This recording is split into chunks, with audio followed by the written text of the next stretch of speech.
अभी तो मैंने कपड़े धोने हैं, अभी मैंने बर्तन धोने हैं, अभी तो मैंने बच्चों को भी पढ़ाना है और खाना भी तो बनाना है। उफ़! इतने काम है करने के लिए। अगर यही सोचती रहीं तो कुछ भी नहीं कर पाएँगी। अस्सलाम वालेकुम my YouTube family, welcome to my channel Zia Saad vlogs. तो यहाँ पर आपको बहुत ही खूबसूरत आयत लिखी हुई नज़र आ रही होगी और इसके साथ साथ एक हदीस भी लिखी हुई नज़र आ रही होगी। तो ये जो है ये हमारे स्कूल के जो पारे के टीचर हैं कारी एहसान साहब, माशाल्लाह से उन्होंने खुद ये लिखी है और बहुत ही खूबसूरत राइटिंग में उन्होंने लिखी है। तो मैंने सोचा क्यों ना मैं अपनी ऑडियंस के साथ भी ये खूबसूरत चार्ट शेयर करूँ।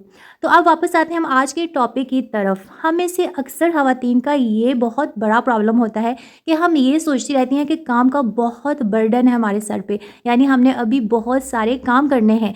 तो मेरे साथ भी पहले ऐसे होता था और एक तो आपको पता है कि मैं वर्किंग वूमेन हूँ और मेरे लिए काम मैनेज करना बहुत टफ़ हो जाता था कि मैं ये सोचती रहती थी कि टाइम कम है, अभी स्कूल में मैंने ये काम करने हैं, घर जाकर ये करना है, ऐसे करना है, वैसे करना है। तो बहुत सारी चीज़ों का एक साथ में इतना स्ट्रेस ले लेती थी कि सम टाइम मेरे सर में जो है ना बहुत ज़्यादा दर्द स्टार्ट हो जाता था।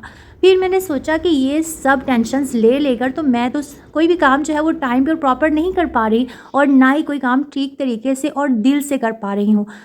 मैं काम ऐसे करती थी जैसे बस सर से उतारने वाली बात हो, क्योंकि मेरे माइंड में बस ये चीज़ होती थी कि जल्दी से मैं यह काम करूं और उसके बाद मैं थोड़ी देर रेस्ट करूं। लेकिन एक काम ख़त्म करने के बाद मैं फ़ौरन दूसरा काम स्टार्ट कर देती, दूसरा ख़त्म होने के बाद मैं तीसरा स्टार्ट कर देती। बिल्कुल भी रिलैक्सेशन के लिए मुझे टाइम नहीं मिलता था और यही चीज़ मुझे बहुत स्ट्रेस में ले जाती थी कि आखिर मैं रेस्ट करूँगी तो कब करूँगी। तो फिर मैं बहुत सारे मोटिवेशनल यूट्यूबर्स को भी सुनती थी ताकि मैं उनकी बातें सुनकर मोटिवेट होकर अपना काम जो है बहुत एक्साइटेड होकर कर सकूं। और इसके साथ साथ मैं ऐसी व्लॉग्स भी देखती थी जिसमें टाइम को मैनेज करना सिखाया जाता था। अच्छा, अब आप कह रहे होंगे कि व्लॉग देखने का टाइम आपके पास कहाँ से आ गया। तो मैं क्या करती थी, जब मैं कुकिंग कर रही हूँ तो सामने मैं वीडियो लगा कर रख देती थी। तो जब मुझे स्ट्रेस होता था कि मैंने कुकिंग करनी है, बर्तन भी धोने हैं, ये करना है, फलां करना है, तो मैं आराम से कुकिंग करती थी क्योंकि मेरी जो सारी अटेंशन है वो वीडियो की तरफ डाइवर्ट हो जाती थी। तो मैं व्लॉग देखती थी और उससे बहुत कुछ सीखती थी और मैं रिलैक्स भी फील करती थी क्योंकि साथ में व्लॉग देख रही होती थी और साथ में अपनी कुकिंग कर लेती थी। इसके साथ साथ जब मैंने कपड़े वगैरह प्रेस करने हों या कोई ऐसा काम कि जिसको करते हुए मैं इजीली वीडियो देख सकूं, तो मैं वीडियो भी साथ देख लेती थी और साथ में अपने काम भी सारे पूरे कर लेती थी। तो मैंने व्लॉग से बहुत कुछ सीखा। मैंने एक ये चीज़ सीखी कि जब आप कोई भी काम अपने सर पे सवार कर लेंगे ना, तो ये बहुत मुश्किल है कि तो मैं कर नहीं सकती, तो आप वाकया ही उस काम को नहीं कर सकेंगी।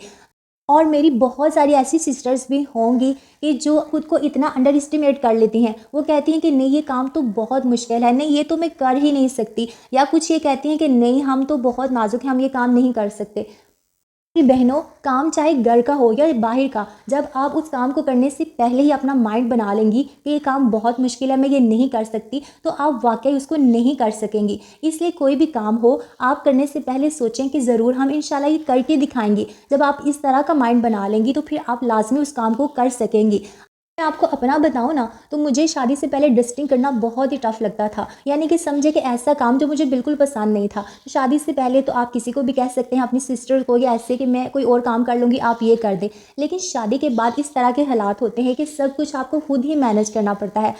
कुछ सिस्टर्स तो ऐसी होंगी कि जो मेड अफोर्ड कर सकती होंगी, लेकिन बहुत सारी सिस्टर्स ऐसी भी होंगी कि जो मेड अफोर्ड नहीं कर सकती। तो उन्हें सारे काम खुद ही देखने और खुद ही मैनेज करने पड़ते हैं। तो उनके लिए मैं यही कहूँगी कि कामों का बर्डन हरगिज़ ना लें। आप अपना एक टाइम टेबल बना लें या अपना एक डे डिसाइड कर लें कि आज के दिन मैंने ये करना है, आज के दिन मैंने ये करना है। जब आप टाइम टेबल बनाकर करेंगी ना, तो आपके लिए बहुत ईजी हो जाएगा। दूसरी बात ये कि आप हमेशा काम करने के आसान तरीके ढूंढें। अब जैसे कि हम कुकिंग को डिफ़िकल्ट वे में भी कर सकते हैं और ईजी वे में भी कर सकते हैं। अब जब मैं सेकेंड टाइम स्कूल से आती हूँ तो मेरे पास बहुत कम टाइम होता है, और जब ज़्यादा ही कम टाइम हो तो मैं सारे जो मसाले हैं, सब्ज़ी जो भी मैंने पकाना हो, और उसके अंदर सारे स्पाइसेस वगैरह डालकर मैं दम लगाकर इस तरह सब्ज़ी वगैरह बना लेती हूँ। तो यकीन करें कि मेरा काम जो है वो इतनी जल्दी हो जाता है, मेरी कुकिंग भी हो जाती है, और इस तरह दम पर लगाकर मैं रख देती हूँ, और साथ ही मैं इतनी देर बर्तन वॉश कर लेती हूँ। बर्तन वॉश करने के फ़ौरन बाद मैं आटा गूंद लेती हूँ। तो इस तरह से आप छोटे छोटे टास्क ईजिली कर सकती हैं।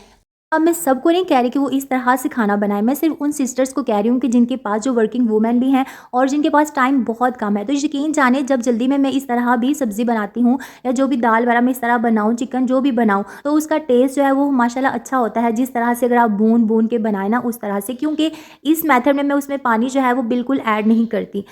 गेस्ट आए हुए थे तो उनके जाने के बाद बिस्तर ऐसे ही बिखरे पड़े थे, क्योंकि आपको गेस्ट करके बिस्तर निकालने पड़ते हैं, तो वो सारे बिस्तर मैंने संभालने थे। मैंने सोचा कि उनको मैं संभालूं और अपना काम जल्दी से फिनिश करूं। तो आई होप आपको मेरी आज की वीडियो और मेरा आज का मैसेज बहुत अच्छा लगा होगा। मिलते हैं नेक्स्ट वीडियो में, तब तक के लिए अपना बहुत सारा याद रखिएगा। अल्लाह हाफिज़।